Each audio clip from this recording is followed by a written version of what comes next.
आज हम लोग क्लास 12th का एक बहुत सारा अच्छा चैप्टर जो इंग्लिश का है जिसका नाम है इंडियन सिविलाइजेशन एंड कल्चर।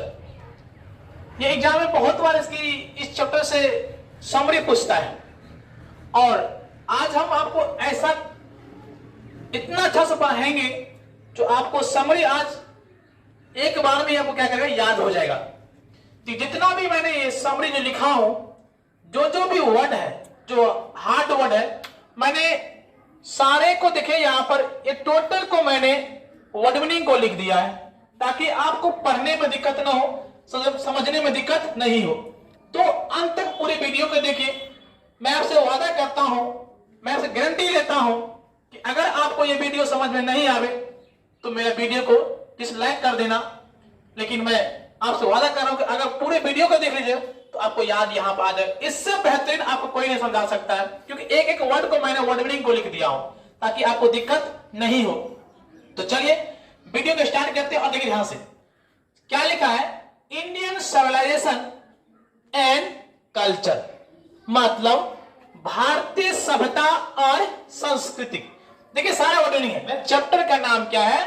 भारतीय सभ्यता और सांस्कृतिक, इंडियन सिविलाइजेशन एंड कल्चर। तो चलिए एक एक लाइन आपको, एक एक वर्ड को मैं आपको समझाऊंगा। जहां भी दिक्कत है आपके सामने में वर्ड मीनिंग लिखा हुआ है, इसकी सहायता से हम लोग क्या करेंगे, समझ जाएंगे। जैसे ही आपको कहेगा समरी लिखने के लिए, तो एग्जाम में क्या करना है, ये समरी लिख लेना। ऊपर में लिख देना इंडियन सिविलाइजेशन एंड कल्चर। देखिए क्या लिखा है, इंडियन सिविलाइजेशन एंड कल्चर, भारतीय सभ्यता और संस्कृति इज एन एसे। इस लाइन को याद रखिएगा, इज एन एसे माने भारतीय सभ्यता और संस्कृति जो है, इंडियन सिविलाइजेशन एंड कल्चर जो है, यह एसे है। ये क्या चीज है? एसे। और एसे का मतलब मैं लिखाया हूं निबंध। क्या लिखाया हूं? माने भारतीय सभ्यता और जो सांस्कृतिक है, ये क्या है? एसे है। एग्जाम में पूछता है कि इंडियन सिविलाइजेशन एंड कल्चर क्या है, तो एसे है। क्या चीज है? एसे है। Written by Mahatma Gandhi. Written का मतलब दिखाया हुआ है, लिखा हुआ माने द्वारा। रिटेन बाय महात्मा गांधी माने ये इंडियन सिविलाइजेशन एंड कल्चर जो है, ये किसके द्वारा लिखा गया है? तो महात्मा गांधी के द्वारा लिखा गया। यहां भी ऑब्जेक्टिव पूछता है कि इंडियन सिविलाइजेशन एंड कल्चर किसके द्वारा लिखा गया है, तो महात्मा गांधी के द्वारा लिखा गया है। किसके द्वारा लिखा गया है? महात्मा गांधी के द्वारा लिखा है। आगे, he is also known as father. He is also known as father of nation और बापू। देखिए ध्यान से, ही शब्द जो है वो महात्मा गांधी के लिए प्रयोग किया गया। क्या? ही इज ऑल्सो। ऑल्सो का मतलब देखिए क्या लिखा है, हमेशा। ऑल्सो का मतलब हमेशा। जहां जहां आपको वर्ड में दिक्कत हो, वर्ड मीनिंग को देखिएगा आपको पूरा मिलेगा। ही इज ऑल्सो माने हमेशा। नो का मतलब होता है जानना। नो का मतलब जानना। एज का मतलब होता है तथा। फादर माने पिता। ऑफ नेशन का मतलब राष्ट्रीय। और बापू मतलब कहने का मतलब हुआ कि he is also known as father of nation और बापू। उन्हें महात्मा गांधी जी को जो हम लोग जानते हैं किसके नाम से?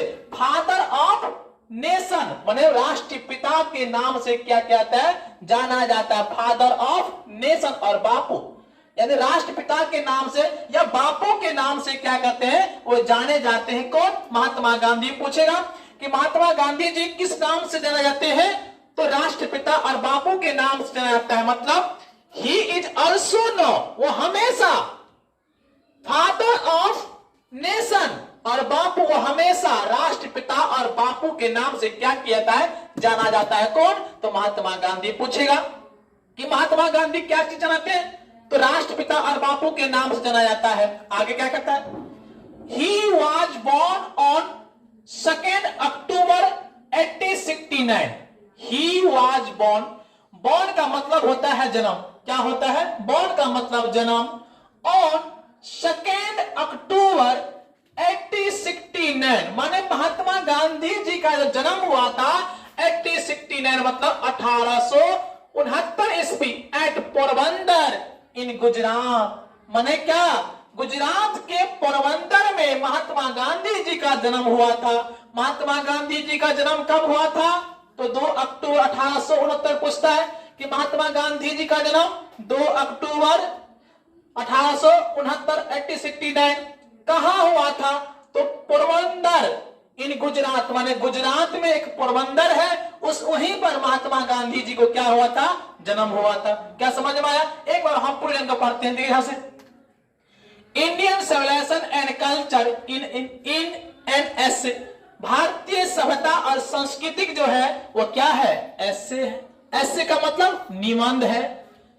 रिटेन बाय महात्मा गांधी, जो किसके द्वारा लिखा गया है? तो महात्मा गांधी के द्वारा लिखा गया है। ही इज ऑल्सो महात्मा गांधी हमेशा, नो मतलब जानना, एज का मतलब तथा, फादर का मतलब पिता, नेशन का मतलब राष्ट्रीय, और बापू माने वो हमेशा राष्ट्रपिता और बापू के नाम से क्या कहते जाने जाते थे। आगे, ही वॉज बोर्न ऑन 2 अक्टूबर 1869, उनका जन्म जो हुआ था 2 अक्टूबर 1869 एट पोरबंदर इन गुजरात, माने उसका जन्म जो हुआ था कहां? गुजरात के पोरबंदर में हुआ था। आगे क्या कहता है? He reigned many moments against British rule, मतलब ध्यान से इस लाइन को ध्यान सुनिएगा, इस लाइन को ध्यान सुनिएगा। क्या कहा है कि he reigned many moments, total word लिखा हुआ है, अब खोजिएगा। रेन का मतलब सीमा, मेनी का मतलब अनेक, मोमेंट्स का मतलब गति, अगेंस्ट का मतलब के खिलाफ। ध्यान से क्या कहा कि he ran many moments against the British rule, उन्होंने ब्रिटिश के खिलाफ बहुत सारा क्या क्या था, जो बहुत सारा अगेंस्ट ब्रिटिश रूल, माने he ran many moments against British rule, उसने अंग्रेज के खिलाफ, ब्रिटिश के जो रूल था उसके खिलाफ बहुत सारा क्या कहता आंदोलन किया था। किसने? Mahatma Gandhi. He ran many moments against British rule, मतलब ब्रिटिश का जो रूल था, अंग्रेज का जो रूल था, उसके खिलाफ उसने बहुत सारा क्या क्या था आंदोलन किया था। कौन किया था? तो महात्मा गांधी किया था। क्या पूछा कि ब्रिटिश के रूल के खिलाफ कौन किसने आंदोलन किया था? तो महात्मा गांधी जी ने किया था। आगे क्या कहता है? ही यूज्ड, ही शब्द किसके लिए? तो महात्मा गांधी के लिए। यूज का मतलब क्या होता है? प्रयोग करना। लिखा हुआ कहां पर वो कि यूज का मतलब, यानी यूज का मतलब प्रयोग करना। या यहां लाइन रखिएगा, इस लाइन को याद रखिएगा। Truth and non violence as the chief विपसन, इस लाइन को याद रखिए। क्या कहा? ही यूज, उसने जो प्रयोग किया था truth and non violence, truth and non violence. Truth का मतलब सत्य होता है, एंड का मतलब और होता है, और नॉन वायलेंस का मतलब अहिंसा होता है। क्या कहा? ही यूज, उसने प्रयोग किया ट्रूथ एंड नॉन वायलेंस, सत्य और अहिंसा, एज तथा चीप वेपन, किस उसके खिलाफ, किसके खिलाफ? तो ब्रिटिश के खिलाफ। किसके खिलाफ? Truth and non violence as the cheap weapon, माने सत्य और अहिंसा का जो प्रयोग किया था महात्मा गांधी जी, किसके खिलाफ? तो ब्रिटिश के खिलाफ। पूछता है कि सत्य और अहिंसा का प्रयोग महात्मा गांधी जी ने किसके खिलाफ? तो अंग्रेज के खिलाफ। और यह भी पूछता है कि ट्रूथ एंड नॉन वायलेंस का प्रयोग किसने किया था? तो महात्मा गांधी किया था। ट्रूथ एंड नॉन वायलेंस का प्रयोग किसने किया था? तो महात्मा गांधी ने किया था। किसके खिलाफ किया था? तो ब्रिटिश के खिलाफ किया था। तो क्या बोलेंगे? ही यूज्ड, उसने प्रयोग किया ट्रूथ एंड नॉन वायलेंस, सत्य और अहिंसा का, एज द चीफ वेपन, सारा वर्ड लिखा हुआ है, किसके खिलाफ? माने ब्रिटिश के खिलाफ उसने सत्य और अहिंसा का प्रयोग। और ऑब्जेक्टिव एक है कि सत्य और अहिंसा के पुजारी कौन थे? तो महात्मा गांधी थे। सत्य और अहिंसा के पुजारी कौन थे? तो महात्मा गांधी थे। आगे क्या कहता है? This lesson in taken, this माने यह, लेसन माने लेसन क्या है? अध्याय मन करे। क्या लिखा? This lesson in taken, taken का मतलब लेना, फ्रॉम हिज ऑटोबायोग्राफी, माने यह जो लेसन लिया गया है इंडियन सिविलाइजेशन एंड कल्चर, ये कहां से लिया गया है? तो ऑटोबायोग्राफी, माने उनके खुद का आत्मकथा, ऑटोबायोग्राफी मतलब अपने खुद जो खुद को लिखता है क्या कहते हैं, autobiography. My experiment with truth, क्या कहा, माने यह जो ऐसे लिया गया है इंडियन सलेशन एंड कल्चर, वो कहां से लिया गया है, तो माय एक्सपेरिमेंट विथ ट्रूथ। ये भी ऑब्जेक्टिव पूछता है कि इंडियन सलेशन एंड कल्चर कहां से लिया गया है, तो कहां से, तो माय एक्सपेरिमेंट विथ ट्रूथ। माने महात्मा गांधी जी ने जो खुद को जो आत्मकथा लिखा था, वो कथा कहां से, वो कहां से लिया गया है, तो माय एक्सपेरिमेंट विथ ट्रूथ। माने वो जो कथा जो माने ऐसे जो लिया गया है कहां से लिया गया है, तो माय एक्सपेरिमेंट विथ ट्रूथ। आगे, इन दिस लेसन, इस अध्याय में महात्मा गांधी हैज सो का मतलब दिखाना, क्या कहा, इस लेसन में महात्मा गांधी महात्मा गांधी जी ने दिखाया है क्या, that Indian civilisation is better than western civilisation. ध्यान सुनिएगा, क्या दिखलाया है, क्या कि महात्मा गांधी शो किया है, दिखलाया है या बतलाया है कि that Indian civilisation is better than, Bharat की जो सभ्यता है बेटर देन, बहुत माने वहां बेटर देन सबसे अधिक, बेटर देन मतलब सबसे अधिक, वेस्टर्न माने हमारी सभ्यता जो है, हमारी जो भारत इंडियन हमारी सभ्यता जो है वो क्या है, वेस्टर्न सलेशन से बहुत अधिक क्या है, अच्छे हैं। कौन, भारत की सभ्यता। भारत की सभ्यता किससे अच्छे हैं, तो वेस्टर्न सलेशन क्या है, अच्छा है। किसने कहा है, महात्मा गांधी जी ने कहा है। किसने कहा है, महात्मा गांधी जी ने कहा। किसी भी लाइन में दिक्कत है आप बार बार प्रैक्टिस करिए, अगर समरी अगर आप अच्छे से पढ़ लेते हैं तो क्वेश्चन आंसर आपको बन जाएगी। और इसमें जितना भी ऑब्जेक्टिव है, टोटल ऑब्जेक्टिव हो चाहे क्वेश्चन आंसर हो, जो कुछ भी इसमें है आपको एक एक करके हम क्या करेंगे, बताएंगे। उम्मीद कर रहा हूं कि आपको समझ में आया होगा। देखिए आप क्या लिखा था कि ही से दैट, ही महात्मा गांधी, से का मतलब होता है कहना। देखिए यहां पे ध्यान से बोला, ये टोटल का वर्ड मीनिंग। अब जहां जहां जो वर्ड मीनिंग आपको हार्ड लग रहा है, मैं टोटल वर्ड मीनिंग आपको लिख दिया था। आप जितना वर्ड मीनिंग है पहले उसको लिख लीजिएगा, जहां जहां वर्ड मीनिंग पहले उसको लिख लीजिएगा और फिर समरी को पढ़िएगा। जैसे कोई वर्ड मीनिंग आपको हार्ड लगता है तो एक बार देखिए वो लिखा नहीं, ऑटोमेटिक जो भी हार्ड है वो सारा आपको हमने लिख दिया। क्या कहा कि ही सेड दैट, से का मतलब कहना, our civilisation can not beaten anywhere in the world.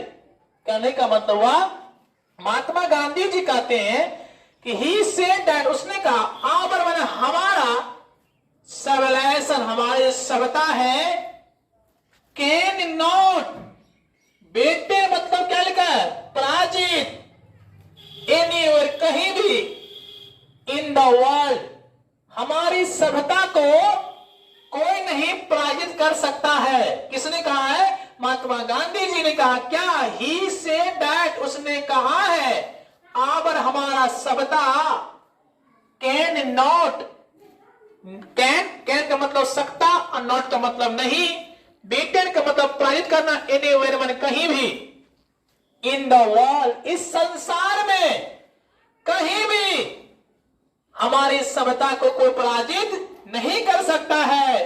Because क्योंकि या इसलिए, we are following the path, we माने हम लोग, आर फॉलोइंग माने फॉलोइंग निहित होते हैं, द पथ, और पथ का मतलब होता है रास्ता।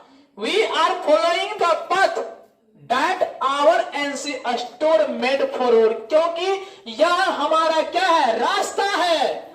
यह हम लोग क्या चीज है, रास्ता है। दैट आवर एंसेस्टर का मतलब हमारे पूर्वज, हमारे पूर्वज, एंसेस्टर का मतलब पूर्वज, और मेड का मतलब बनाना, फोरस। इस रास्ता को, इस सभ्यता को किसने बनाया है, तो हमारे पूर्वज ने बनाया है। और कहा है कि इस सभ्यता को, इस संसार में कोई भी इसको पराजित करने वाला नहीं है। किसने कहा है, महात्मा गांधी जी ने कहा। एक बार फिर देखिए क्या कहा, ही सेड दैट, उसने कहा, आवर सिविलाइजेशन हमारी सभ्यता, कैन मतलब सकता, नॉट का मतलब नहीं, बीटेन का मतलब पराजित, एनीवेयर माने कहीं भी, इन माने में, द वर्ल्ड मतलब संसार, बिकॉज मतलब क्योंकि या इसलिए, वी माने हम लोग, फॉलोइंग माने निम्नलिखित, पथ का मतलब रास्ता, दैट आवर माने हमारे, एंसेस्टर माने पूर्वज, मेट का मतलब बनाना। क्या कहा है कि महात्मा गांधी जी ने कहा है कि हमारी सभ्यता को इस संसार में कोई इसको पराजित करने वाला नहीं है, क्योंकि because we are following the path, यह हम लोग का क्या है, रास्ता है, दैट आवर एंसेस्टर और मेड, जिसको किसने बनाया है, हमारी पूर्वज ने बनाया है, और हमारी पूर्वज जो बनाया इस सभ्यता को, इस संसार में इसे कोई हराने वाला अभी तक नहीं है। आगे ने क्या कहता है, ही सेड दैट, फिर उसने कहा है, क्या, इस लाइन को याद रखिएगा, mind is restless bird, mind is a restless bird, हमारी दिमाग जो है या हमारा मन जो है रेस्टलेस बर्ड, हमारा दिमाग जो है एक बेचैन पक्षी की तरह, किसकी तरह है, बेस्ट माने बेचैन, और बर्ड का मतलब पक्षी, man is a restless, restless का मतलब हमने कहीं पर नहीं लिखाया हो, माने बेचैन होता है, और बर्ड का मतलब पक्षी, हमारा मन जो है, हमारी दिमाग जो है कैसा है, तो एक बेचैन पक्षी की तरह। तो पूछेगा कि हमारा मन कैसा है, तो एक बेचैन पक्षी की तरह, माने इंग्लिश में मैंड इज रेस्टलेस बर्ड, हमारी मन जो है वो क्या है, बेचैन पक्षी की तरह है। आगे, more it get the more it want, ध्यान सुनिएगा इस वर्ड को, मोर इट गेट, गेट का मतलब पाना होता है, the more it want, want का मतलब चाहना है,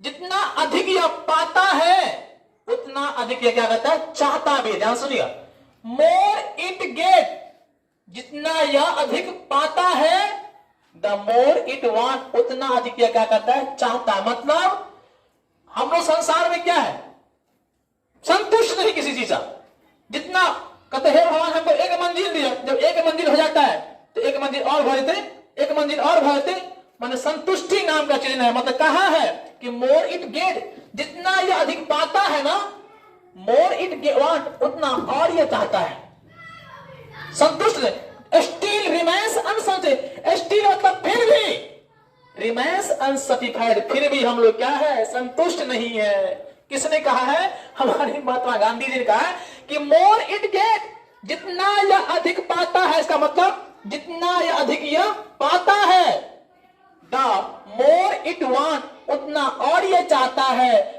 स्टिल का मतलब फिर भी, रिमेन्स अनसैटिस्फाइड, फिर भी यह क्या है, असंतुष्ट है। क्या है, फिर भी हम लोग क्या है, संतुष्ट नाम का चीज नहीं है, फिर भी हम लोग क्या है, असंतुष्ट है। और उम्मीद करता हूं कि अगर वीडियो को आराम से देखिएगा तो एक एक वर्ड को मैंने तोड़ तोड़ को पूरा समझा दिया हो, और इससे आसान आप किसी वीडियो में जाके देखिएगा आपको मिलने वाला नहीं है, इससे आसान नहीं मिलता है। अगर मन से पढ़िएगा तो इतना समरी आपको अगर याद हो गया तो एग्जाम में जाइए और पूरा पढ़ के आइए। मेरे वीडियो को बार बार देखिएगा, 1 से 2 बार देखिएगा तो मैं वादा करता हूं कि आपको याद हो जाएगा। तो आप लोग अच्छी तरह से पढ़ लीजिए, और फिर आपको जो भी दिक्कत हो तो कमेंट के माध्यम से बता दीजिए। और हर चैप्टर को मैंने समरी लिखाऊंगा, क्वेश्चन आंसर, और टोटल को एक बार एक हर चैप्टर को मैं ऑब्जेक्टिव बताऊंगा आप लोगों को। तो उम्मीद करता हूं कि आप लोगों के समझ में आ गया होगा।